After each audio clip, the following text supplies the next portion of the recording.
Good evening, just one order today, and that was a really small order as well, and it was Trivial Pursuit cards. And so I have to go down to the depths of my storage area. And it is really in the depths. I'm not going to get there I'm not going to get there without dropping you, so let's do that now. Yeah, it's just these ones, the bog standard ones, 50 of these cards. Not very exciting, just £1.79 in an order, but it's an order, so I'll take it. So, but a few once that's packaged. Oh, I'll be back with you as soon as that's packaged. I so need to get myself one of those Royal Mail slots that tell you how big an item is, because this is literally almost bang on 0.5 centimetres, which means in theory it could potentially go as the cheaper rate. I've been sending them, I have sent them once on the cheaper rate, and I sent them on the 83 pence rate, which is the the large lesser rate. I mean, it's not very thick, and the ruler says 0.5 exactly. So I don't know whether to risk it or not and try and send it at 0.5 or to send it. I think it's got the envelope on.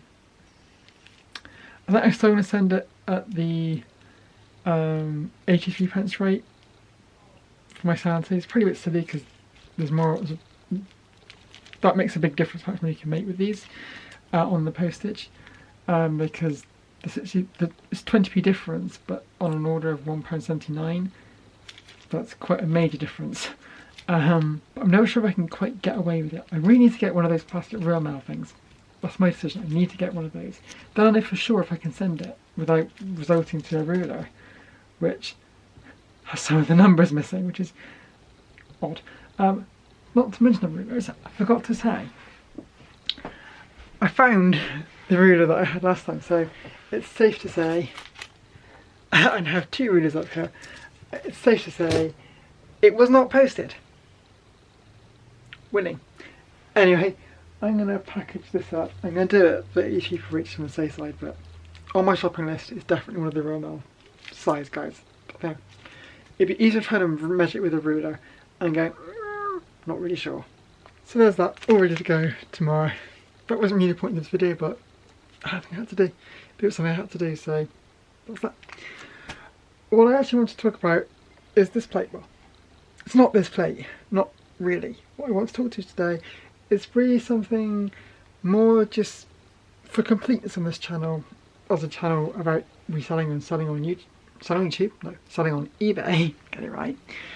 So it's more for completeness. Selling this channel about selling on eBay. This video is really about using eBay to find the right price for your item. Like, it's not a solid gold rule. It's just more a helpful guideline, a little guideline, yeah, a little guide. Not any rules, but I thought I'd use this plate. I thought it was interesting just to see. So what I'm going to do, I'm going to flip the camera on. Okay, so here once again is the item that we're looking for. This cute little doggy. It is Paw Prints on My Heart, a fine porcelain collector plate rimmed with precious 22 karat gold and part of the executive collection entitled Poetry of the Golden Retriever by Dan Brement. It's got a little bit of damage at the top, I think, so not really sure what it's worth. Like I said, this is just a guide and it's just my way of doing it, but I think it's a pretty reliable way of looking at it. Feel free to ignore, and obviously if the item isn't on eBay itself, then this guide is absolutely useless. So let's have a look. So once again, it was called Paw Prints on My Heart. I know I'm a professional YouTuber. I don't screen share. Oh, there it is.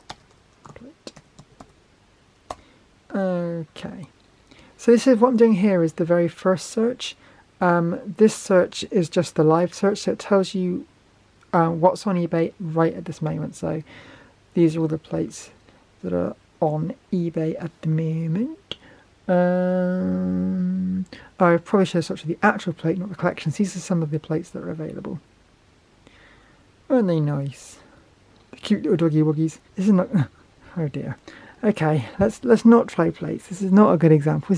This walkthrough guide is not going very well. Okay, let's think of something a bit more common. Let's go for Kaplunk. Say you have a game of Kaplunk. And let's just get rid of the sold listings again. And there we are. Got it. So, once again, a search for Kaplunk results in 404 results for Kaplunk. That means there are 404 listings of Kaplunk on eBay at the moment. But just because they're listed at £13.49 or £11.99 or £13.50 doesn't mean they're going to sell at that price. It's just the price that these sellers are offering those items up for sale. If you change the search down here to completed items, it will now get rid of all those, and it will now only show you items that have completed in the last 90 days. So you can see the results have changed to 513 results. And this time you get all these different results, and you can see this one was an auction for £4.50 but didn't actually sell. This one was $9.99 buy it now and didn't sell. This one sold for £4.20. This one sold for £5. No, sorry, this one didn't sell for £5, so it's still black. This one didn't sell for £8.99. This one didn't sell for £9.10.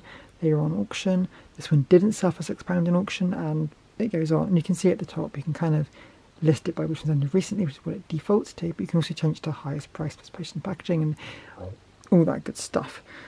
That's weird. This one apparently sold for $99.99, brand new with that title. Surely not. I mean, with that title, for that much? Surely not. Surely that's a mistake. Anyway, I digress. So, yeah, that just seems a bit weird. So those ones are all the ones that have sold in the last 90 days. Sorry, those are all the ones that have completed in the last 90 days. Doesn't mean to say they've sold, they've just completed. If we change this search, not to that, but to sold items, so just down here, turn on, it's gone, there it is, sold. What happens now is all the ones that haven't sold disappear, and we just get the ones that have sold. So we can scroll down and find sensible ones. A lot of these are bundles. Blah, blah, blah, blah. You can see one sold for $13.95, $16.26. Obviously, you'd compare it with the one you actually have. $15.99. All these are brand new, so you could filter it still further to say used and so on. How can you use this to price your items and decide what you're going to sell an item for? If I was selling this edition of Kaplunk, I do happen to have this version of Kaplunk, then you would start, my first point of call would be to look at sold and completed and find one that's in a kind of similar condition to the one that I've got, and maybe missing the same kind of piece as the one that I've got. And so what I'm going to do in this case, I'm just going to change the filter to say used. And just scroll down because all these are bundles, so they're not relevant. This one sold, not the same version. This one sold for £9 pre-owned. This one's managed $11.99 pre-owned with free postage. This one sold at $7.99 on auction. This one sold... So I would probably... I'd be looking there maybe... maybe around the $7.99 mark would be my initial feeling at that point. But what I would then do, I would then take off the filters. Boop. So now you've just got all the items that are on eBay right now and are live right now. Scroll down and find out what the competing prices are. And some of the people are going for $14.99, some are going for $17.99. That's a more retro one. And I'd base it on that. So what I might do is also just change the filter to lowest price. I can see my battery's running out as well, and people are selling it for $2.99 to $4.99 on buy it now. So bear that in mind. There are also 320 currently listed. So maybe I would aim for £7.99. Oh, there are spare parts. So maybe I would aim for £7.99, aim high, and just see what happens. So that really was a very quick-ish introduction to the eBay searches and how I would use them to price items. Look for the item first on eBay to see if it's actually there at all. Then check completed to see what's completed in the last 90 days and to gauge roughly what they're selling for and if they're selling. And then solds to determine if they're actually selling. Then I'd find kind of the highest price within the solds that matches the condition that I have. Then I'd go back onto the live search to see what the competition is. If there's lots of competition, I would maybe aim a bit lower and aim for the middle of it. If there's not very much competition, I'd aim for the top end of it and just wait it out and just see what happens, bringing it down if maybe it doesn't work. So that's really what this video was. If I had my finger over the microphone earlier, I am very sorry and I'll have to do this video again. Otherwise, I hope this video. Thank you so much for watching. If you liked it, please like, subscribe, and maybe I will see you tomorrow. Thanks for watching as always. Bye guys.